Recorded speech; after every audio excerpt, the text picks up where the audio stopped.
All right. Yeah. We are alive. Yeah.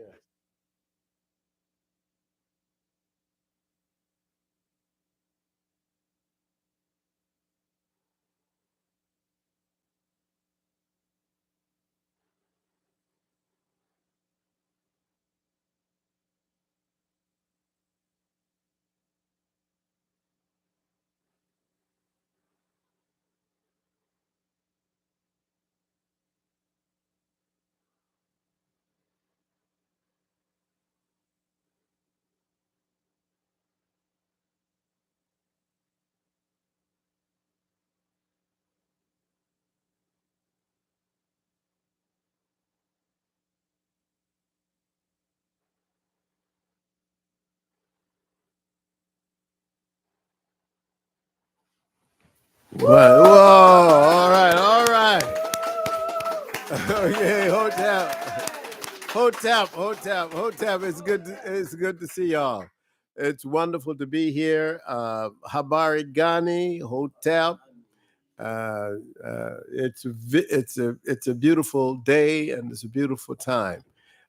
We are in for a treat today, but I wanted to take a few minutes to announce that on the 22nd, we have Dr. Na Dove will be speaking on June the 22nd at 4 o'clock here. She will be the last program that we will have for the summer, except that in July and August, we will probably have live streaming simply where I will be giving presentations on line for people who still are looking at the Maleficate Asante lecture series. You can always go and find us there. But on June 22nd, Dr. Dove is talking about maximizing culture to transform the world. She is a very strong proponent of the significance of culture, and so we'll be looking forward to that. I just wanted to do something, given the time that we're in, before I introduce our very important speaker, and that is to read something for you. And then maybe I'll have a comment on it. But I thought it would be very important for us to hear this, given the political times that we are in and social times that we're in. And I want you to listen carefully to it. And then you can use it, apply it as you see fit.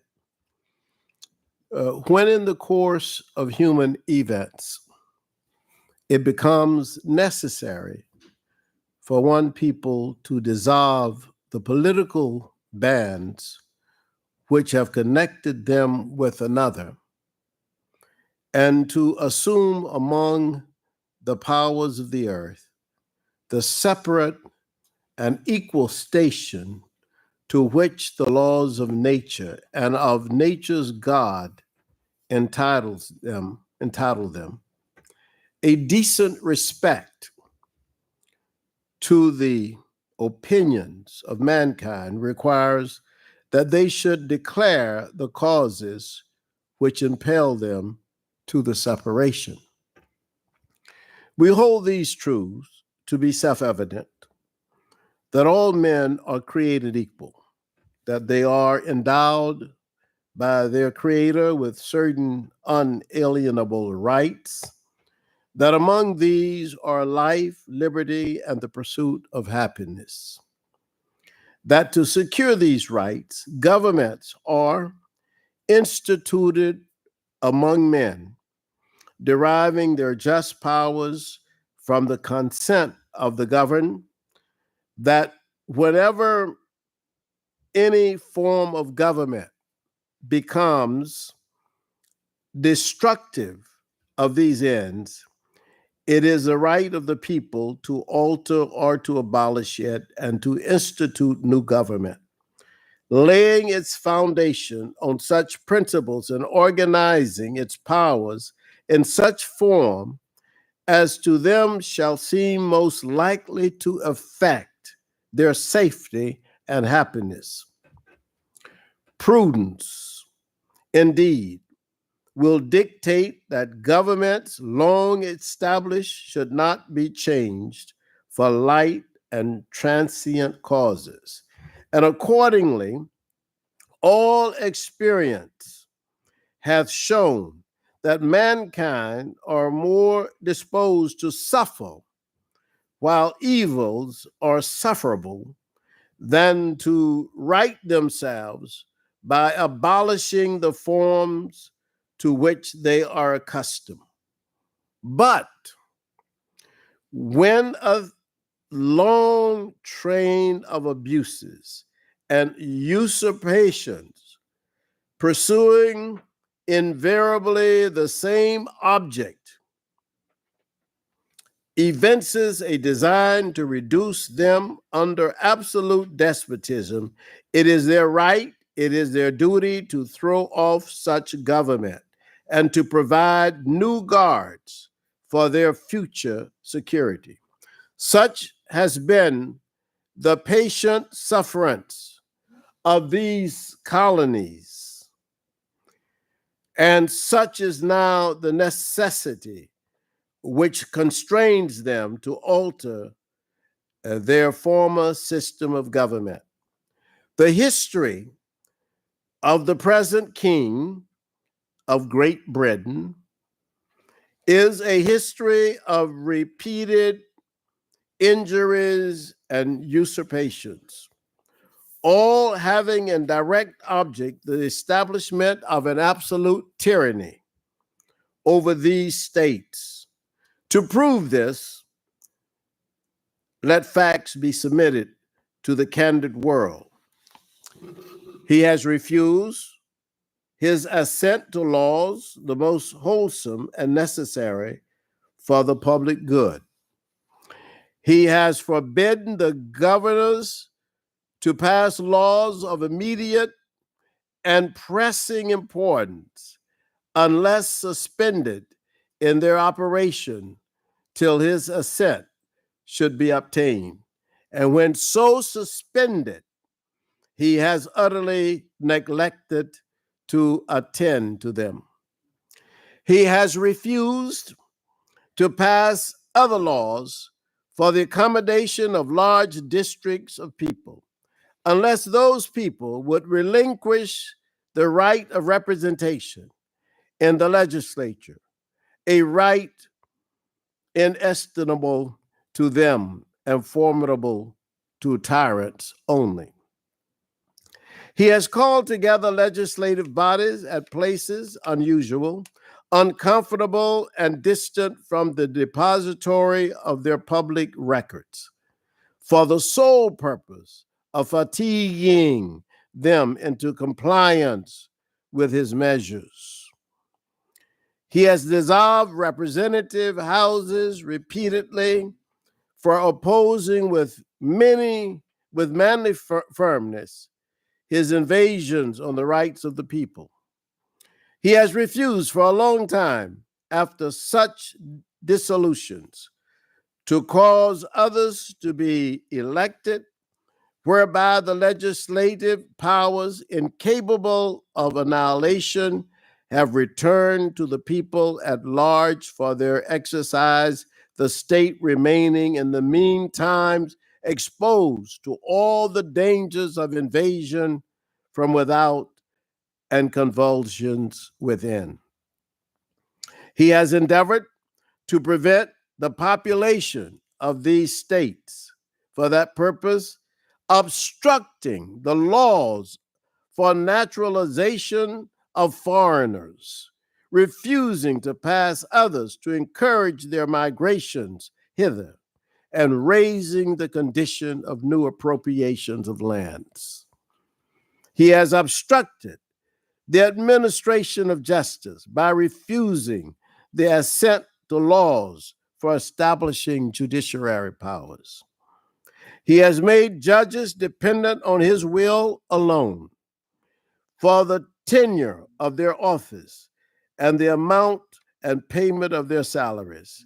He has erected a multitude of new offices and sent hither swarms of officers to harass our people and eat out their substance.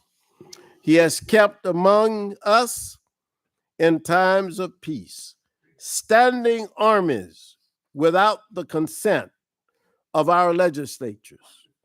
He has affected to render the military independent of and superior to the civil power.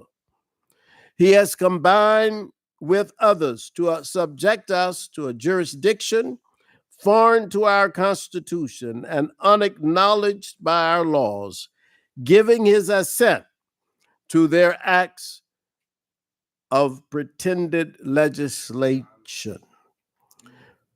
For quartering large bodies of armed troops among us, for protecting them by a mock trial from punishment for any murders which they should commit on the inhabitants of these states, for cutting off our trade with all parts of the world, for imposing taxes on us without our consent, for depriving us in many cases of the benefit of trial by jury, for transporting us beyond seas to be tried for pretended offenses, for abolishing the free system of English laws in a neighboring province, establishing therein an arbitrary government and enlarging its boundaries so as to render it at once an example and fit instrument for introducing the same absolute rule into these colonies, for taking away our charters, abolishing our most valuable laws, and altering fundamentally the form of our government, for suspending our own legislatures and declaring themselves invested with power to legislate for us in all cases whatsoever. He has abdicated government here by declaring us out of his protection and waging war against us. He has plundered our seas, ravaged our coast, burnt our towns, and destroyed the lives of our people. He is at this time transporting large armies of foreign mercenaries to complete the work of death, desolation, and tyranny, already begun with circumstances of cruelty and perfidy, scarcely paralleled in the most barbarous ages, and totally unworthy of the head of a civilized nation. He has constrained our fellow citizens, taken captive on the high seas to bear arms against their country, to become the executioners of their friends and brethren, or to fall themselves by their own hands. He has excited domestic insurrections among us and has endeavored to bring on the inhabitants of our frontiers the merciless Indian savages, whose known rule of warfare is an undistinguished destruction of all ages, sexes, and conditions. In every stage of these oppressions, we have petitioned for redress in the most humble terms. Our repeated petitions have been answered only by repeated injury. A prince whose character is thus marked by every act which may define a tyrant is unfit to be the ruler of a free people. Nor have we been wanting in attention to our British brethren. We have warned them from time to time of attempts by their legislature to extend an unwarrantable jurisdiction over us. We have reminded them from time to time. We have reminded them. We have of the circumstances of our immigration and settlement here. We have appealed to their native justice and magnanimity. And we have conjured them by ties of our common kindred to disavow these usurpations, which would inevitably uh, interrupt our connections and correspondences. They too have been deaf to the voice of our justice and of consanguinity. We must, therefore, acquiesce in the necessity which denounces our separation and hold them as we hold the rest of mankind, enemies in war, in peace, friends.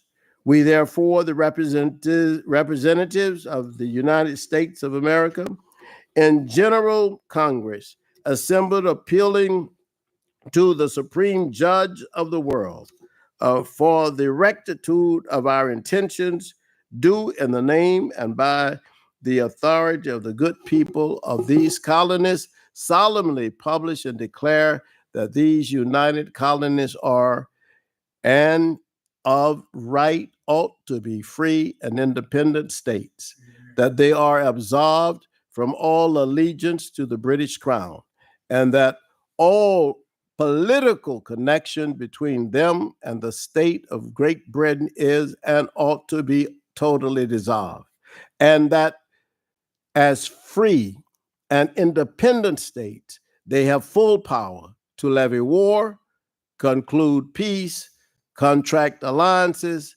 establish commerce, and do all other acts and things which independent states may of right do. And for the support of this declaration with a firm reliance on the protection of divine providence, we mutually pledge to each other our lives, our fortunes, and our sacred honor. Well, let me just tell you this. I just thought that people need to hear it. I mean, some people talk about the Declaration of Independence, but they've never read it. So I said, you know what? Let's just read it, because you need to know it is problematic in some ways.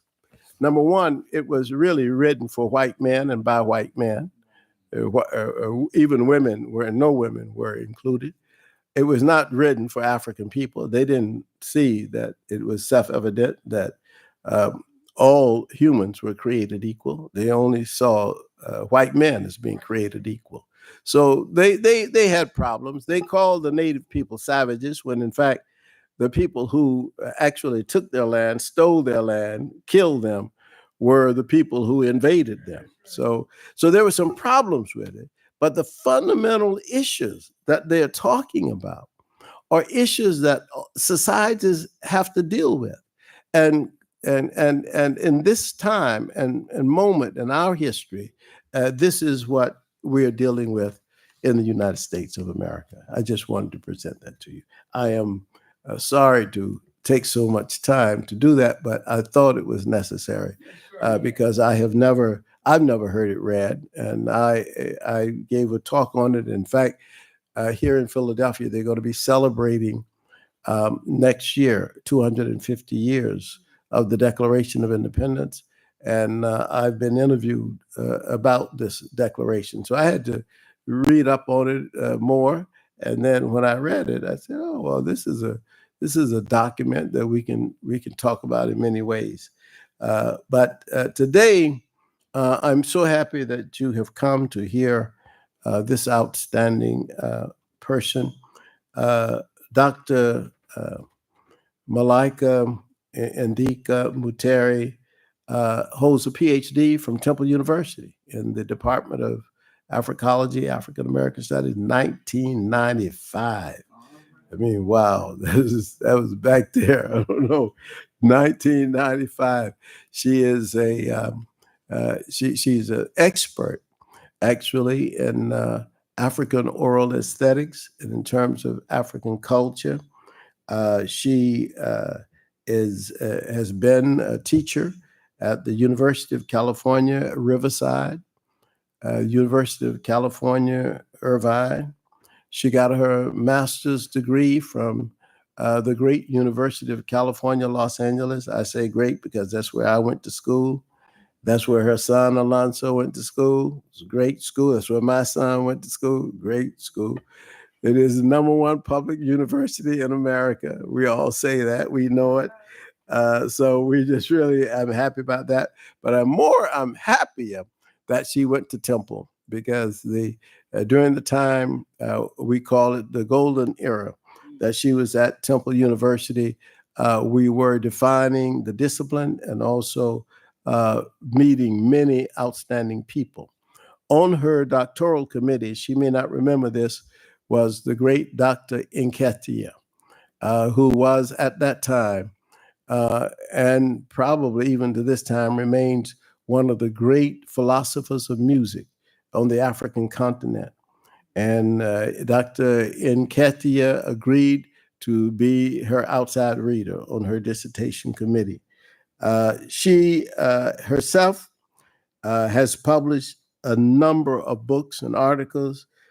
She's going to be talking about BaNtu Waltz, but she is also the author of Toward a Transformation Communication Theory, Ubuntu, Prince, and the Oral Aesthetic Perspective. She's also the author of the article and the book, actually. I Am Because We Are. She wrote in that a collection of essays celebrating Black college experience.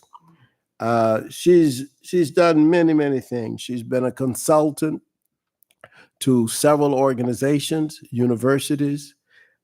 She has directed civic and social programs throughout the country. She's just an all-around outstanding scholar, and so we are delighted to have her back in the city of Philadelphia to give us a talk, which I find very fascinating, and I'm looking forward to her speaking to us about BaNtu Waltz and the path of God. So at this time, I'm asking you to listen to Dr. Malaika Mutere. Ashe.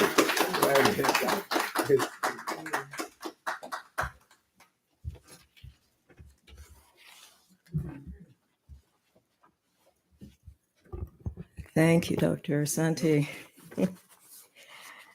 Thank you, everybody. I always feel like I've come back home when I come to Philadelphia. And I really love the feeling. I miss the feeling. But it's just nice to see everybody, and thank you for showing up. And I just wanted to, first of all, BaNtu Waltz, Nia's Archangel story. You see the cover on it. It's actually my most recent publication right here. And so I'm going to be talking about it. And it is actually the winner of the San Francisco Writers Conference Bharati Kirchner Other Voices Award.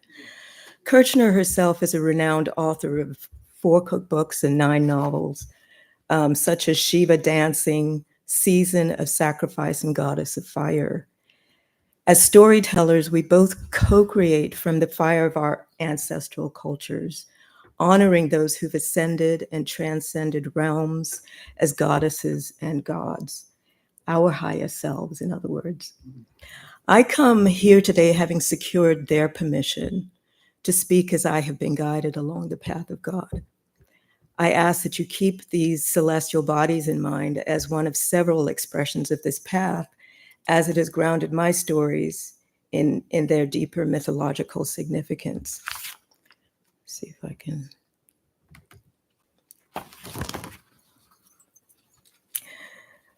I think I wanted to start my my talk with just a reminder to Dr. Asante. The last time I was here in Philadelphia was 2019, and I spoke at the Department of African American Studies. And I think it was the quadricentennial or something of the African presence in the English colonies of North America was the theme. 2018 to 2019 had 400 years marking from 1619. And my presentation was on Artful Life, Kemetic Codes and the Goddess, right? So the day that I was actually scheduled to present and that did present was April 22nd, 2019, which was actually Earth Day. And I just found it fascinating. You know, my mind just kind of, you know, I just sort of fixate on some of these little details. But it was Earth Day, and Notre Dame de Paris had been consumed by fire exactly a week prior on April 15th, 2019. And I thought that that was pretty significant. And then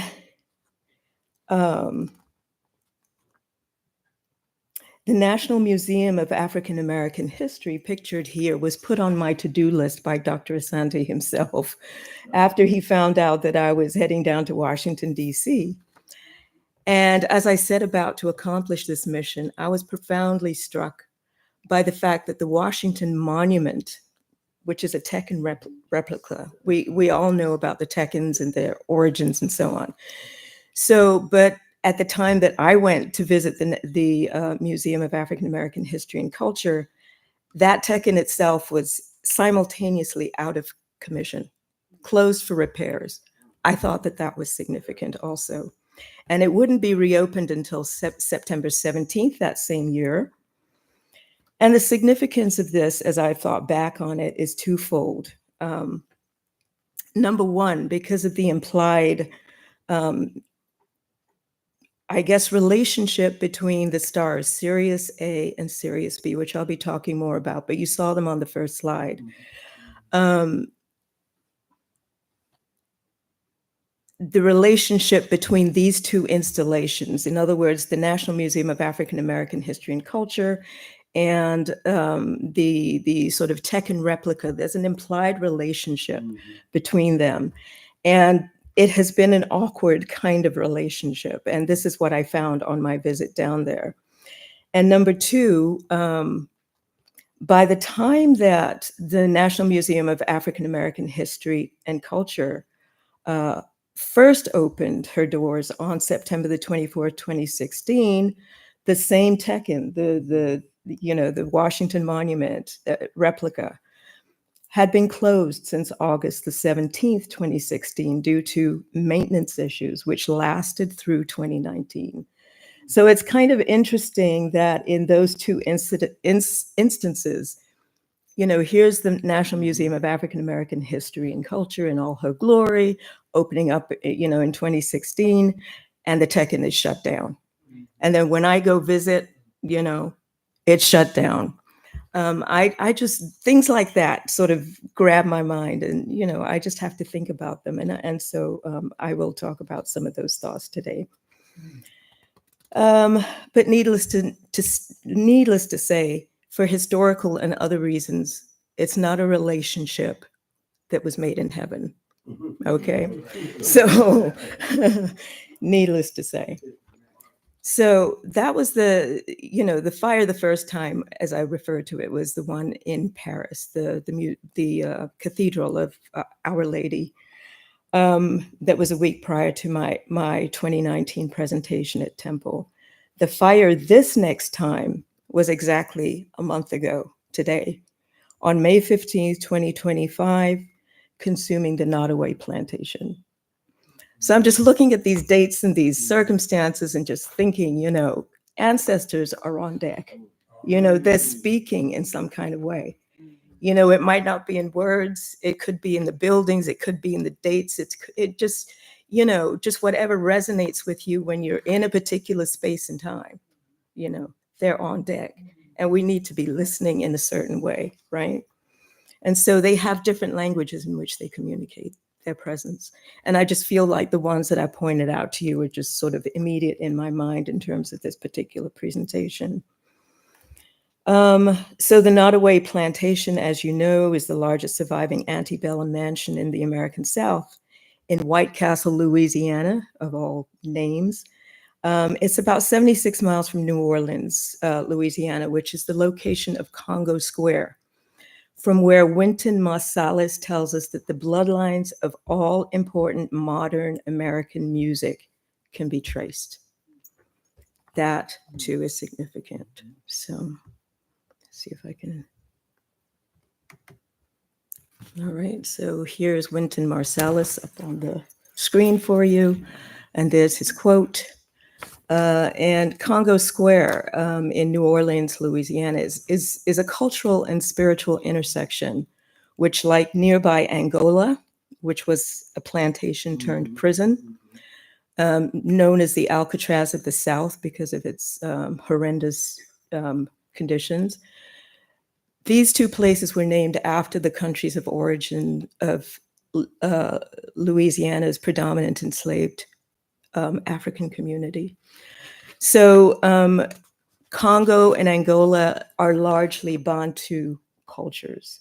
Okay, so I'm just familiarizing you with the BaNtu. All right, BaNtu means people. All right, and so when we talk about BaNtu, it's not a specific ethnic group. It is sort of it can describe a family of languages on the African continent. But to a large extent, what we recognize in terms of African musical traditions, oral traditions, as they have evolved in the United States, it comes out of BaNtu traditions. So that's where I sort of look to the ancestors for that kind of wisdom to explain what's going on today to myself.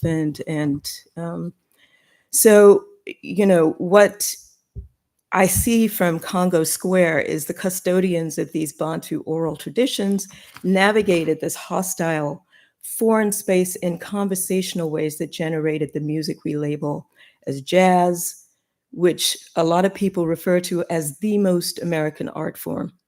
But these, to us as Africans coming into this space, we were having conversations. We were navigating this hostile space. And, you know, we had these call response forms and just different oral aesthetic traditions that we would apply in these conversations that we have. And out of these conversations, we find jazz coming to fruition, rhythm and blues, and other types of forms of music. So it's guided by Ubuntu. Ubuntu is the unity conscious cultural philosophy, which says, I am because we are. So the fact that that is the sort of overarching cultural philosophy that's guiding, you know, the way people are relating to each other, it manifested in the oral traditions, and these oral traditions then became one of the greatest civilization or civilizing forces in the US and in the world, just because of how popular Black music became in the world. But all of these, you know, these conversational flows and patterns and so on found their way into the music, and people responded to them in a very positive way. And so it became this civilizing force. And I don't think we give our musical traditions enough credit for what they've actually done. They talk about civilizing us. We have civilized the world. Do you understand? So just kind of flip the script that way, but we need to know how the ancestors had set us up with all of these tools at our disposal. And we just didn't understand it from their perspective. But it's very profound in terms of the continuity that we've been able to give it through our creative expression. So BaNtu aesthetic quality, which, you know, we look at as beauty, you know, what do we consider beautiful? We call it Kuntu in, you know, BaNtu understanding and philosophy, but it's judged, beauty is judged by how well cultural expression meets its art for life's sake cultural mandate toward the community. It's never art for art's sake. It's never just entertainment for its own sake. It's never divorced from people's real lives and struggles and so on. In some way that artistic expression has to be able to navigate and mediate that life and help us to understand, connect to each other, and keep the community together and so on. And that's what has been going on in our music for a long time. And you have to contrast this then, once you know that that's what's going on in our sort of communication structures and patterns, then you have to contrast it to the sort of overarching philosophies of sort of the way that, our colonial masters or enslavers, et cetera, operated in the world. And they had overarching philosophies they call manifest destiny, Western exceptionalism, and they use these to justify their enterprises of colonialism and apartheid and so on. But Ubuntu has prevailed and endured through its people, through us, as a counteractive, Africa-centered, guiding and humanizing force. So it has always maintained that art for life's sake perspective, and always taken the higher road in terms of human relationships towards each other, not just within the African culture, primarily that, because that's where it was created to sort of be understood and evolve and so on and so forth. But obviously it served its purpose on a much broader world stage. So I'll just read the blurb from the back of the book, just to let you know what the book itself is about. I'm not going to actually get into the story of BaNtu Waltz. What I'm hoping is that you'll be interested enough to purchase it and read it for yourselves. But I'll just read from the back of it just so that you have a sense of what the story is about. It says, in Africa, it is said that each person has a rhythm to which she alone dances. Nia Okatsa, who's one of the main protagonists, found hers in the early play songs of the Jackson Five, within which she'd received the call to bring salvation back. Those of you who remember Michael Jackson, some of us go back, we remember I'll be there, you and I must make a pact, we must bring salvation back. Okay, so to an impressionable young girl born in colonial Kenya and trapped for 9 months out of every year in a 6-year British legacy boarding school as she emerged into her womanhood, the sounds of young America were irresistible. When I talk about the sounds of young America, some of you may know we're talking about Motown specifically. But okay. So, but as her beloved Kuka, which means grandfather and earthly guardian, constantly reminded her, Nia isn't just any girl. She carries the legendary spirit of Nyavingi, an anti-colonial cultural icon after whom she was named, which adds to the gravitas of her quest when she ultimately travels from Kenya to America as an adult music scholar to fulfill her role in the cultural pact of Ubuntu she believed she'd made back in the day. The story of BaNtu Waltz traces the highs and lows of Nia encounters during her American odyssey, including the shocking turning point and cultural reckoning that MJ's blockbuster release of Thriller becomes for her. During the crisis of faith that follows, Nia eventually meets Malik Nangwiro, an aspiring master drummer who's been on his own challenging journey. As the two join forces and Malik rekindles Nia's drum, they're able to decode the message of salvation that causes their cultural shroud to finally lift. Twin souls reunite and ascend to their higher timeline as Nia's dance at last reconciles with its true rhythm. So to a certain extent, I will confess, this is, it's like what do they call it? It's creative nonfiction, because here I am from Kenya. I was trapped in this British legacy boarding school. At the time I was growing up, it was Jackson 5 all day, every day. And so this is really kind of like a creative take on my own journey, but it's also about stuff that I have learned, particularly since being in the, because your program, Dr. Asante, I thank you so much. It was like life-saving. It gave me permission that I needed to think from ancestral positions and legitimated that. And I just needed that so much at the time. So thank you again.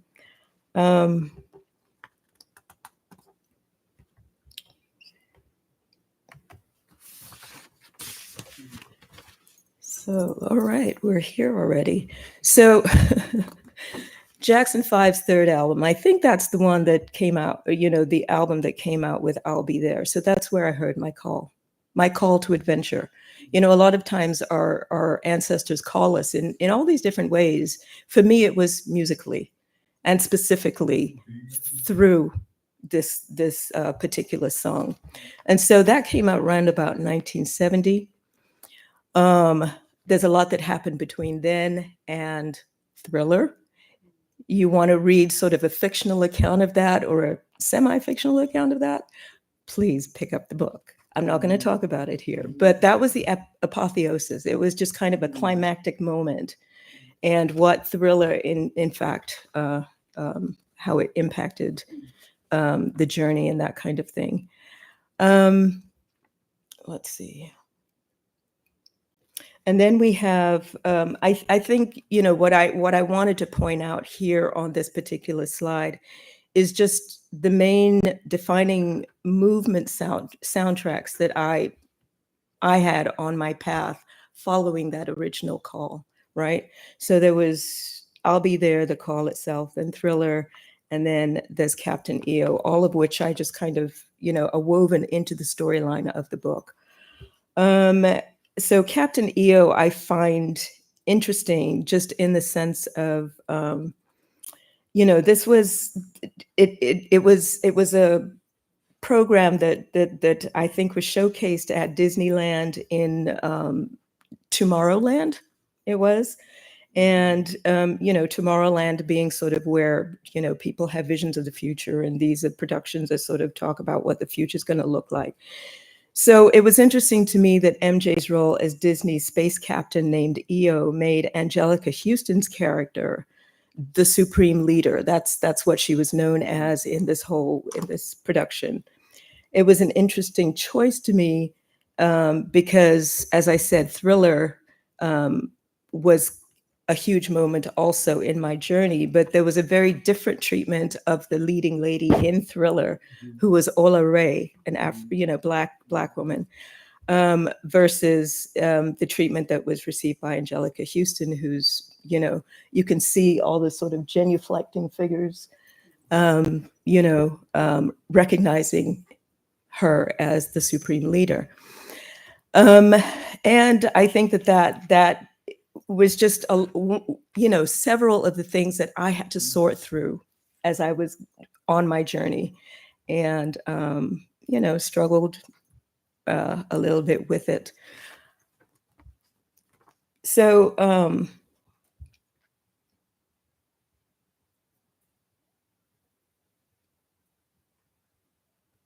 just referring to my notes here because, okay.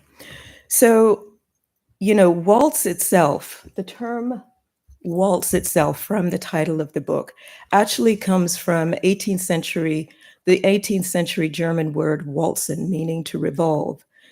In modern use, the waltz refers to a partnered ballroom dance in 3/4 musical time, typically guided by the masculine, whose feminine partner revolves around him by following his cues.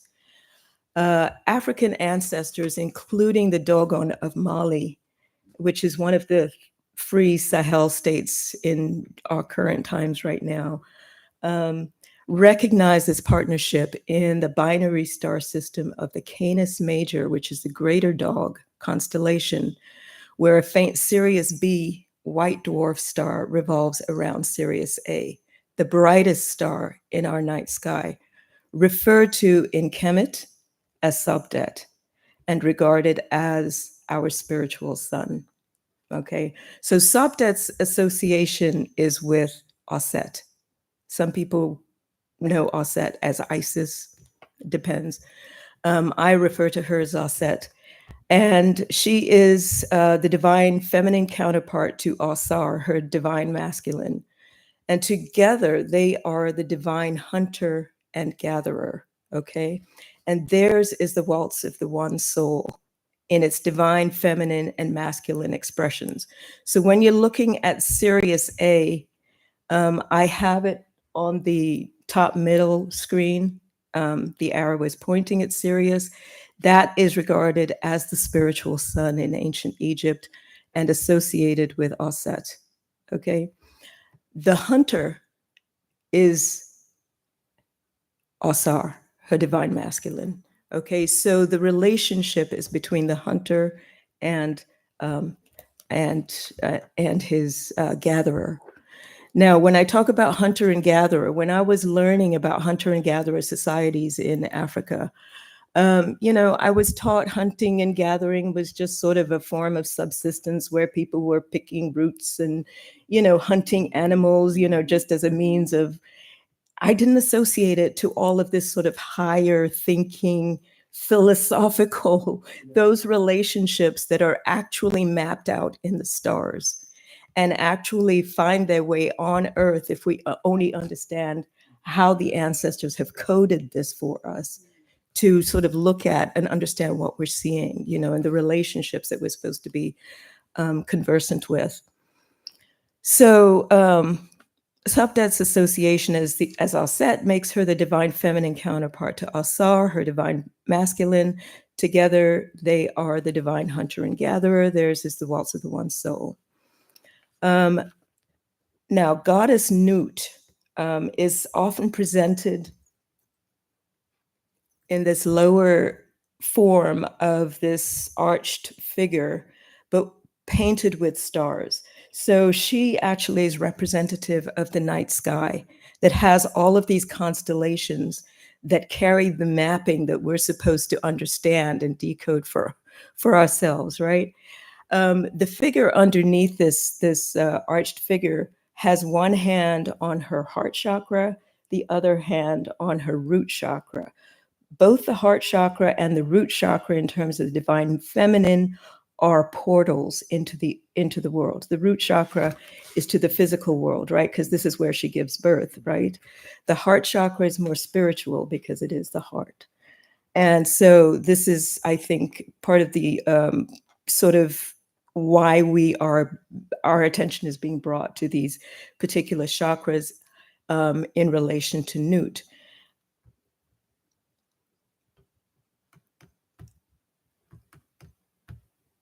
So this is the other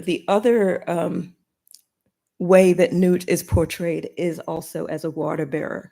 So oftentimes you will see the same Nut figure that I was just talking about as this figure with an African pot on her head. She's just carrying a pot. A lot of the ways that you will understand these goddesses and what they represent is because of their crowns. Okay. So she, as the water bearer, is like the National Museum of African American History and Culture. She carries the story. These children, Aset, Asar, are her children, right? They are presented in the mythology as her children. Aset is up on that side of the screen. And the crown that she wears is actually the crown, the throne. It represents the throne of heaven. That is the throne that her husband, Asar, is supposed to be installed on as the ruler of heaven on earth. But as we know from the mythology, Set, who was Nut's other son, is presented to us as the antagonist in the story that she carries. Okay. So Set had this fierce jealousy over the success, the brilliance of the union of Aset and Asar. And his jealousy was so fierce that it drove him to murder King Asar, mutilate his body into 14 pieces, which he scattered in the wilderness. This is what the story tells us. What is that wilderness but the African diaspora? It's how, colonialists came into Africa, divided up Africa, created a wilderness out of Africa, created chaos came in through, the enterprises of slavery, apartheid. I mean, the ways that they have engaged us and our world is very antithetical to the way that we engage the world in a humanizing, unity conscious kind of way. And so it's important to know that in the story that she carries, is the water bearer of, that there is this role of protagonist versus antagonist. And all of these are considered her children, at least the way that they're presented in the story, the mythology. And once Asar was murdered, his 14 pieces scattered, it was up to Osset, his wife, his, the gatherer, to go gather, to look for his scattered pieces. So she found 13 of those pieces. The 14th piece was his manhood, and that is represented in the Tekken.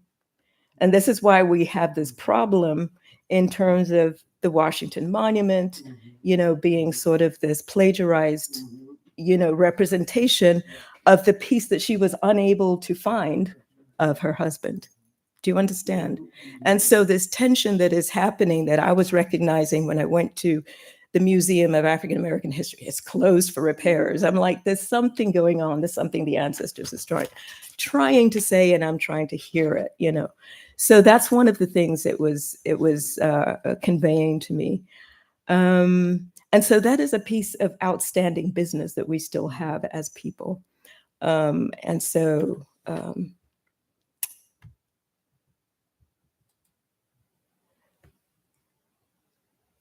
So in that sense, it's like this this antagonist has actually taken from our mythology and basically gerrymandered, used that theft to gerrymander time and space as we experience it here in the 3D. People call it the Matrix, but it's really African space-time stories that have been sort of misrepresented by the person who's controlling the narrative that we are subject to. So, creator God Jehudi asks, art thou not aware that Kemet is the image of heaven, or rather that it is the projection below of the order of things above? If the truth must be told, this land is indeed the temple of the world.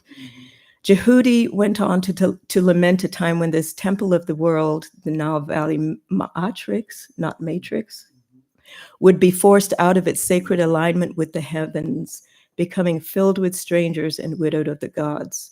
To thee I cry, O most sacred river. He's talking about the River Nile.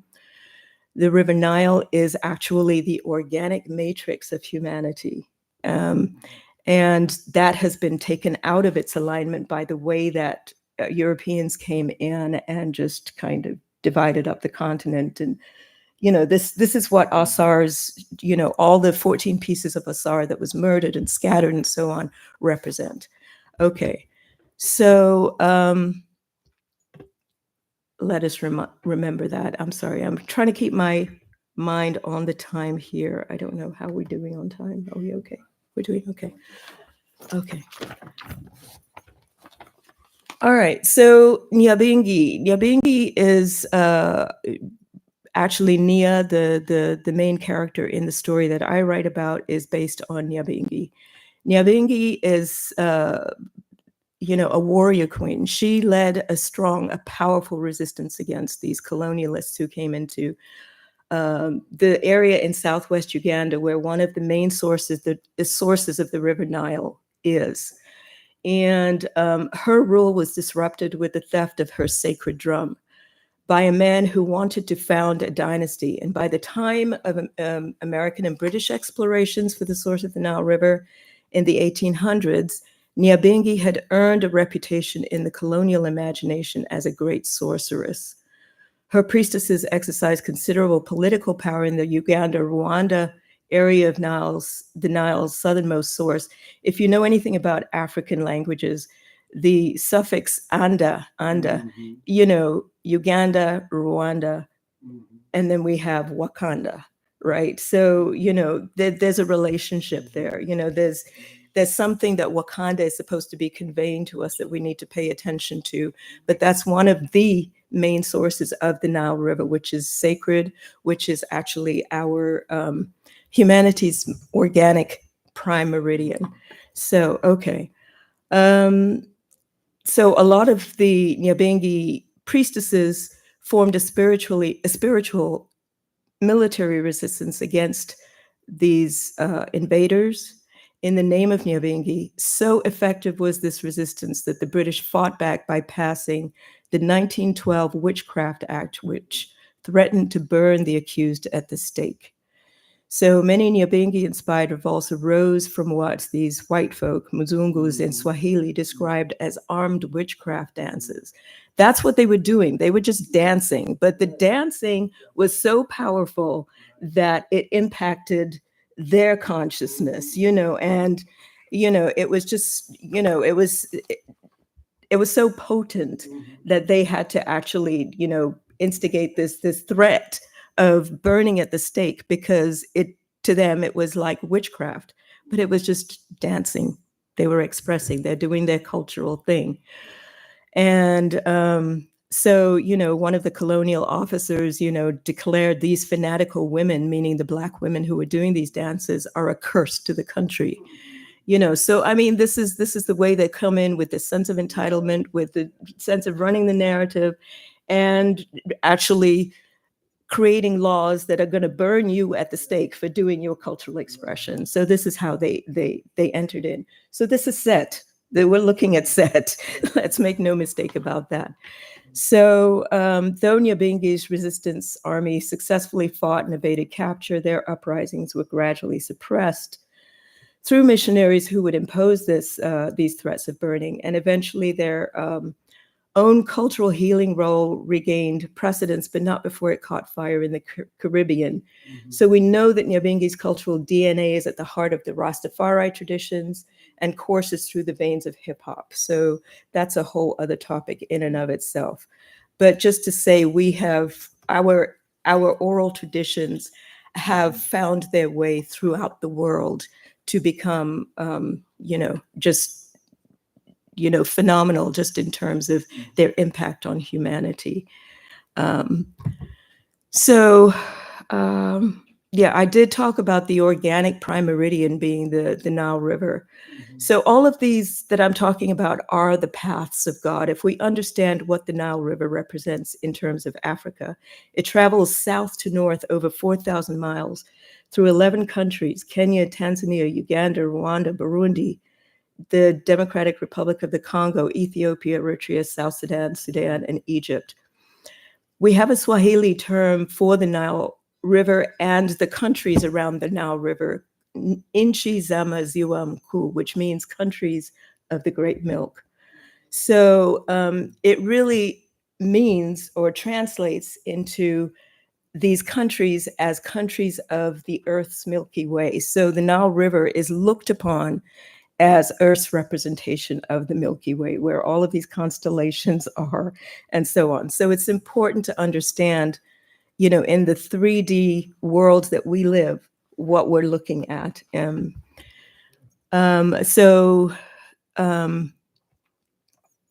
just want to point that out.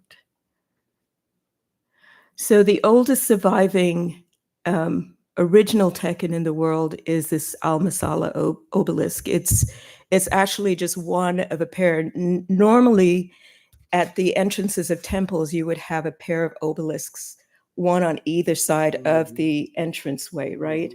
Yes. And the two obelisks would form a portal or an entryway, right? So this is just one of the remaining obelisks that was that is surviving. It's on the Nile River matrix. It's on that matrix.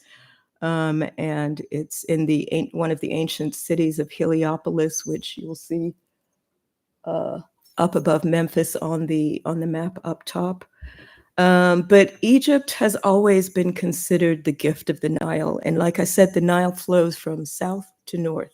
Okay, so the origins of Egypt are in the south, in the Wakanda area, if we want to call Rwanda and Uganda Wakanda, in the Wakanda area. That's one of the main.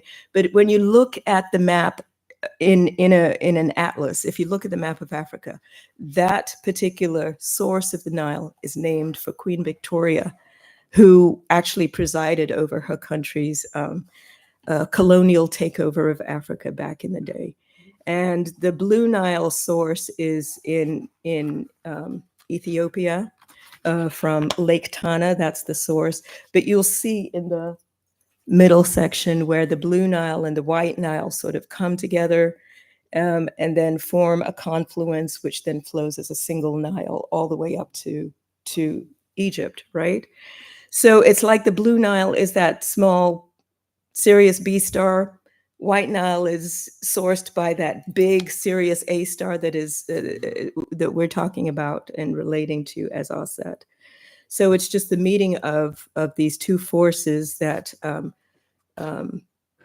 create this flow that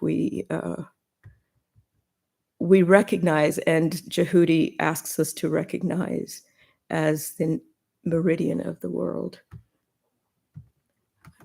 Can't get it. Okay. So, Jehudi says, art thou not aware that Kemet is the image of heaven, the projection below of the order of things above? Emphasizing that the Nile Valley lands and its complexes are indeed the temple of the world. And as I said, Twin Tekken stood at the temple entrances of the Great Portals. So I want you to understand with this particular slide that we do have an issue with this particular set of Tekkens that used to stand. Actually, they used to belong to Pharaoh Thutmose III, but they were then taken and resurrected. The first resurrection was at the Caesareum of Alexandria, which Cleopatra had built.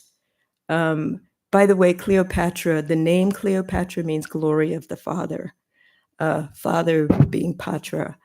And she's considered the last pharaoh of Egypt. So she established this Caesareum of Alexandria as her homage to Roman dictator Julius Caesar, her partner, love interest, and father to his unacknowledged son, Caesarion.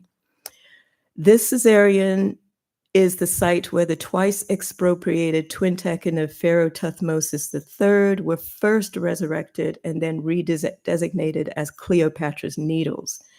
The second resurrection is the highly consequential gerrymandered matrix portal of humanity's common area captivity that was then created by the installation of these same twin Tekken between London and New York. So these same twin Tekken that you see at the entrance of the Caesareum are the Tekken that were installed in New York at Central Park and in London at the I think it's called the Victoria something or another, Victoria's Embankment.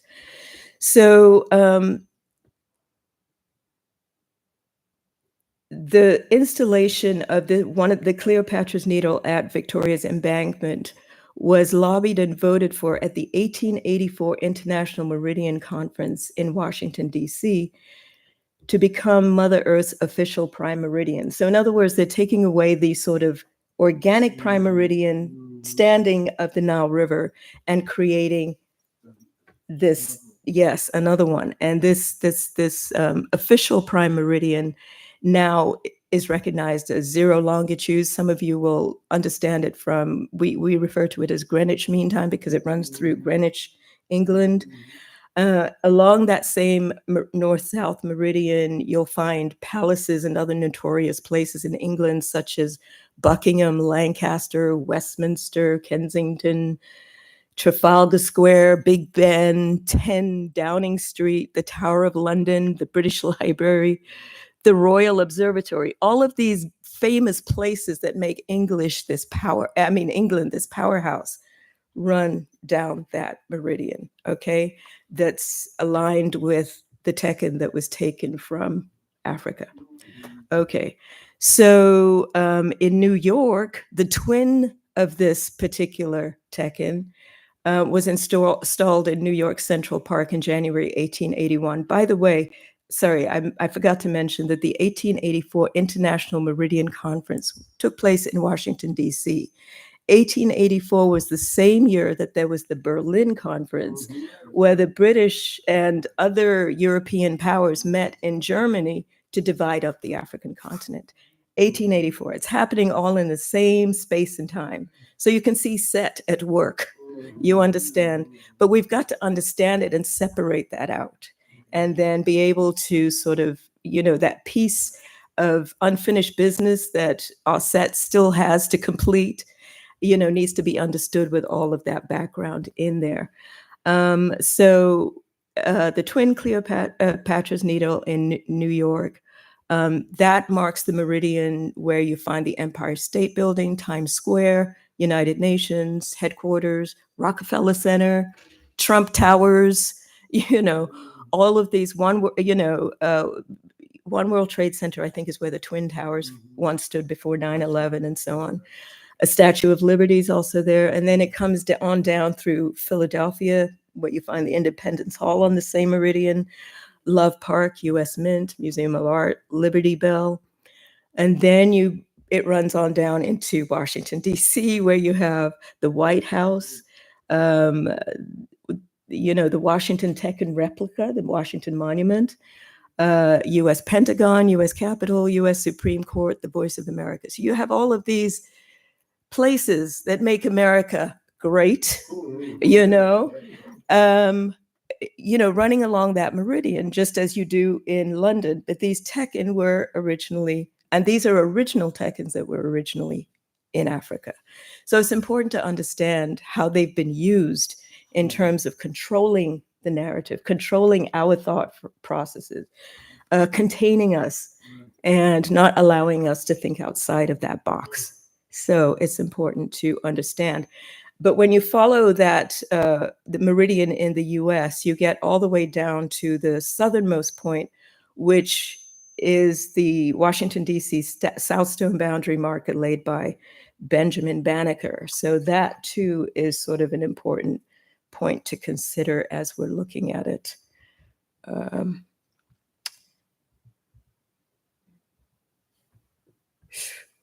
see. Okay. So, when we look at the path of God, we understand it in nature's organic drumbeat or rhythm and flow that to this day makes Egypt the gift of the Nile.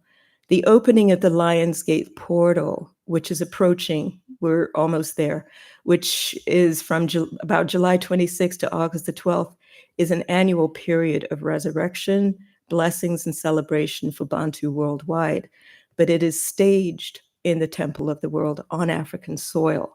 And this is where the Great Pyramid of Giza also becomes a powerful player and monument and symbol for us, because it was designed to honor the Waltz of the divine hunter and gatherer, because the shafts from both the king and the queen's chambers, when you look at this diagram over here,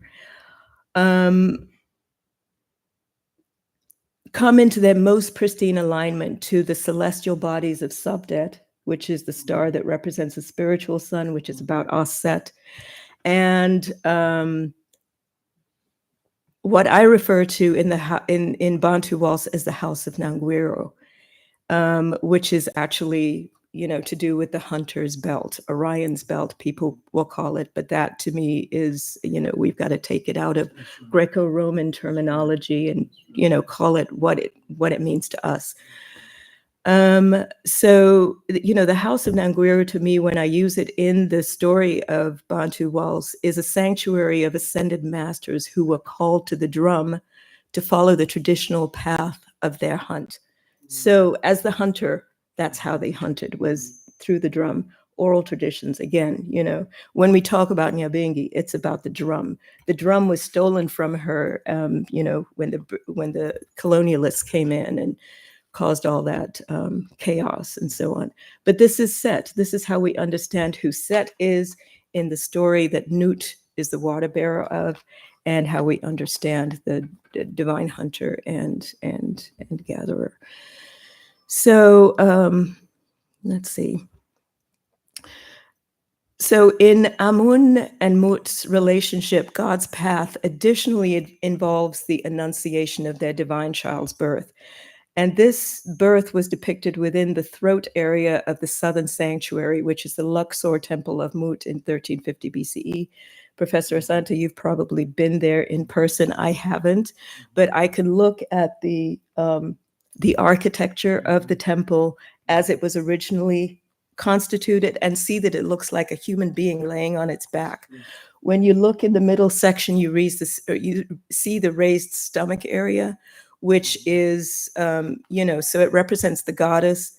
She's with child. That raised stomach area depicts that.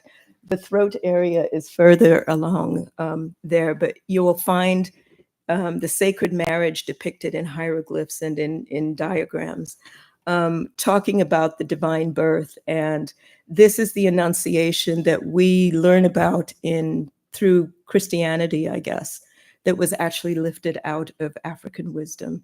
And it's all there for us, but somebody is controlling the narrative in a way that we just don't recognize ourselves in it. And I think that's important to point out. So, but this birth of the divine child happens during this Lionsgate season, which is an annual event of the Nile just kind of flooding and, bringing its blessings to Egypt and that kind of thing. But the path that connected the two temples of Amun and Mut has been closed for the past over 2,000 years, up until about November 25th, 2021. And that was actually Thanksgiving Day here in the US. So Thanksgiving Day in the US in 2021 unwittingly signaled the closing of this era where, we've been sort of, it was a bimillennial age of faith, Pisces, in which Western imperial interests and savior narratives got propagated towards us, and we were just kind of programmed in a certain way of thinking, and living under colonized global space-time, and so on and so forth. I mean, it's just an era of time which is over 2,000 years, which we are actually in the process, I believe, of moving out of and into the next era, which is a more unity conscious era. People call it the age of Aquarius. Fifth Dimension sang about it as the age of Aquarius. And when you talk about unity consciousness, you're talking about a return to Ubuntu. So this is our mission. We're on that mission of Osset. We are returning humanity to that place. You can see the craziness that's going on today. It doesn't make sense to me any other way, and so it's important that we just sort of revisit our understanding of the path of God and where it is that we are as humanity as a whole, what our role is as people of African descent, what the ancestors and gods intended for us to do, especially during these times where we're returning to that space. I think I'm about done, but I can't. Okay, so yes, I am done. So I just just want to wish everybody a happy Father's Day.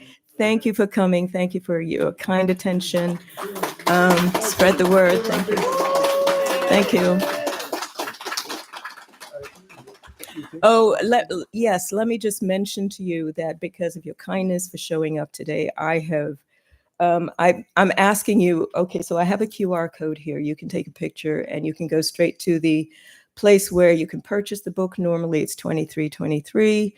I'm giving you a discount to $15.19 if you put in the code MKIA, Malefikete Asante Institute. 15th is today, the 19th is Juneteenth. I just thought, poetic. Let's manifest together, okay? So keep this up here. Yeah, you can. I'll just keep it up there. Take a picture. Feel free, and please take advantage. Spread the word amongst family, friends, colleagues, students, libraries, bookstores, drum and dance circles. Okay, thank you. Hip hop. Thank you. Give her one more applause. Wow, fantastic. This is sorry, somebody had a question. Yeah, this was amazing. I mean, this is amazing. I just took up I didn't have anything to write with. I took up my phone and I started taking notes. I said, this is so powerful. So we thank you so much. We really appreciate you for what you have done for us and for our audience around the world, and we really appreciate it. We do have a microphone here for the audience. Are there any comments or questions? Okay. You okay? Gotcha. Excuse me. Would you happen to have any hard books here, hardcover? I softcover? actually do have a hardcover here, I but bought that one. You Oh. bought it? Oh, okay. Got a soft cover? sorry, Yeah, I you got another one. You're not who sell mine. I bought mine. I did, but if you would help me out, it would help me out if you would just go to the site and actually get it for the 15.19. You don't have a camera on you? Okay, well, It's online. it's okay. I don't know if you can see the online address. HTTPS. It's store.bookbaby.com/book/BaNtu-Waltz. Maybe if you just put in BaNtu Waltz, it'll show you how to Maybe get I'll let him. You want to buy that copy? Yeah. I'll let him buy that copy. I'll do that. Okay. Yeah, I can do Okay. that. Thank Okay. you very much. Are there any other questions? Thank you. Now, we're gonna have to water quite a few of those. You really have to. Please do take advantage of this stretch of time between now and Juneteenth. It's good until midnight Juneteenth, so the 19th. So it's a Thank considerable you. discount I'm passing on to you. Thank you. Yeah. Maybe the Institute will order about 10 copies. Oh, nice. Thank you. Thank you. Thank you. Father's Day, and you brought the father to the house. Oh, thank you. This is our religion. Yes. This is it. Yes. All this other stuff we've been brainwashed with, you done connected from when I'm sitting back there. I'm trying to digest it. Uh-huh. I heard bits and pieces about Orion's belt and the constellations, but with the pyramids and the hieroglyphics on the wall and how they whitewashing everything, I didn't even know they stole the obelisk. Yeah. I mean, they master thieves. Mhm. They and the greatest mastery they did was to get in our heads Mhm. and take us away from the creation. But I'm glad I came. Oh, I'm glad You came too. have, you know what? I can't believe in nothing else. I cannot. This is it. I got to find out where this is going to take me, Yes. and I'm gonna get that book. Oh, wonderful. Thank you so definitely- much. Thank you so much. Yes. I just want to say, I think it's important, the role of the antagonist, in storytelling. Like I said, this is Newt, who, the water bearer, who I am comparing to what the National Museum of African American History and Culture. It carries that story, of our history and all the rest of it. So, it's the divine feminine who is that water bearer. When we look at the way the Westerners talk about the coming age of Aquarius, they show us a white male water bearer. No, That's right. no, they're trying to control. It's not Project 2025. Okay, we're not going there. That's not the story. That's not what's going on right now. So, but it's important to understand that these are the forces that we have to navigate through, right? Some of them are antagonistic forces. Some are forces that are there for our own good, but it's up to us to sort through all of that. So it's important that they're around. It's annoying that they're around, but it builds character. It just challenges us to be stronger in what, and understand that we've got a different kind of mission. We walk differently in the world. We're about the unity consciousness, which is what the next era, 2,000 plus years, hopefully more, are going to be about, is the unity consciousness. And, we've been holding it together for each other, sometimes barely by a thread, but we've been doing that. And I think we're in a good spot right now. You see all the craziness that's going on right now with SET. I mean, really, Project 2025, et cetera. So, let's understand what those energies are in our world. and that we have actually been equipped by our ancestors, gods, goddesses, our higher selves, if you understand that correctly. So we have Reverend Joe has a question. Oh, okay.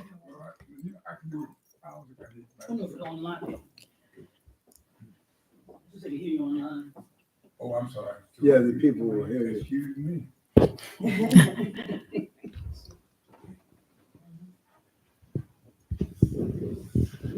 First of all, I'd like to thank God for this opportunity and wish Dr. Asante happy Father's Day. And after hearing you, young lady, no wonder they don't want to know our history because of the little bit I know, I'm going to forget all that. And you did a very good job today. Thank you, And sir. last but not least, I'm in that museum you talked about in Washington. We'll talk about it later on. Isn't that Okay. something? I see. Thank you I very see. much. Thank you. All right, thank you. A question there? No, I'm always. Okay, that's fine. This, our spiritual awareness is so key. And I do believe that, we are in that movement. Like I say, the revolution is happening. Do you find that the spiritual conversation about BaNtu is increasing, or are folks resistant? Well, it depends on whether you use the term BaNtu or not, because I think for some people, they're not familiar or comfortable with the term. But in terms of actual cultural practice, what's going on is BaNtu tradition. I'm just going there because, I'm from Kenya. I relate very easily. I'm not resistant to it. I understand why other people might be, or might be even resistant to the fact that I would listen to a Michael Jackson song and say, there's my call, and to travel all the way to the US just to figure out how to respond to that call. Some people think, celebrity worship a much, kind of thing, but they don't understand these are our pathways, these are our folkways. Oral tradition is where it's at. When Jehudi, I don't know if I mentioned that Jehudi actually, the way that he would spell Tekken was an alternate way of how he spelt it would be musician with a drum, or musician, right? So that's how he would spell it in hieroglyphics. So he's busy letting us know that the drum is central to who we are and how we communicate. And the drum is really about our heartbeat. That's the original drum beat. You understand? And how we translate that, into what we think about as music. But then we've got these industries who then want to categorize the music, and, captains of industry who want to sort of control. You know what I'm saying? It's just a whole other, we're entering that matrix and not, controlling our own matrix, as I call it, because, it's just, but BaNtu, yeah, those terms might take a while for people to get used to, but that doesn't mean they're not being BaNtu, I mean, and I don't want to offend anybody or to impose or anything like that. I'll meet you where you are because, hey, I traveled all this way because, salvation. Anyway, you'll see how I deal with it in the book. So I'm so happy that you all are, that you're going to get copies and so on. And you'll see how I've sorted through all of those kinds of questions and challenges. And it's been a long time. It's not a path I would recommend to anybody. It's been but it's what has brought me to this place, to be able to stand and speak to you with a sense of authority, with a sense of the ancestors' permission. And so I wouldn't trade any part of that in terms of my own journey, because I've come to understand what it is. Okay. Thank you so much. All right, another applause. Right, wonderful. There's so much richness in this book, and I'm going to, we're going to order the 10 copies. Yes, sir. You want one? Okay. And you can sign up with Anna back there. The people who would want the book would just let Anna know as you leaving, so that we can make sure we got everything, because July and August, we're not here. So we just want to get the books to you. Okay. So let me just say again, on the 22nd, which is our next presentation, the 22nd, Dr. Na Dove will be presenting to us. And then we're looking forward to that presentation as well. I'm telling you, coming to the Malefikete Asante Institute for Afrocentric Studies, I have learned so much. I mean, this is just, this is like an education. And I just want to just recognize Reverend Joe again and the Academy of Life people for the help that you guys have given to us as well. Thank you so much. And we want to, we need to praise all the fathers. I mean, just to say that, but we praise them all the time. We sometimes forget the mothers, but we need to remember that the BaNtu culture was also a matriarchal culture, and that Nyambinji was one of those examples of the strength of the women in our civilization. This has always been true. It is from the very beginning. And so I think that we need to do that. Part of what I have been saying is that during the Mesuite, and I just want to say this, during the Mesuite is meaning the time of the birth of culture. That's the 230,000 years that human beings lived in Africa without out-migration. Homo sapiens did not out-migrate of Africa until about 70,000 years ago. But before that time, 230,000 years, they call that prehistory because they say there's no writing. But I call it the Mesuite. That is the period when we were developing the culture of humanity that allowed humanity to exist today, so that all 8 billion people in the world today originated on the continent of Africa. We are all, in that sense, one race, the human race, humanity. So this is what I'm writing about these days, because I want people to understand that this false division of prehistory and history is a division that has really wiped out hundreds of thousands of years of African narratives, and we cannot allow that to happen.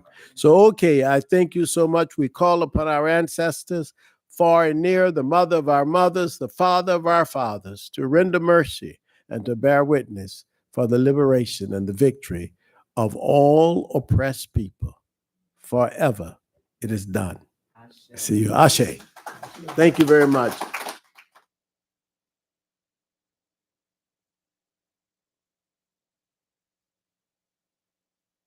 No, you don't have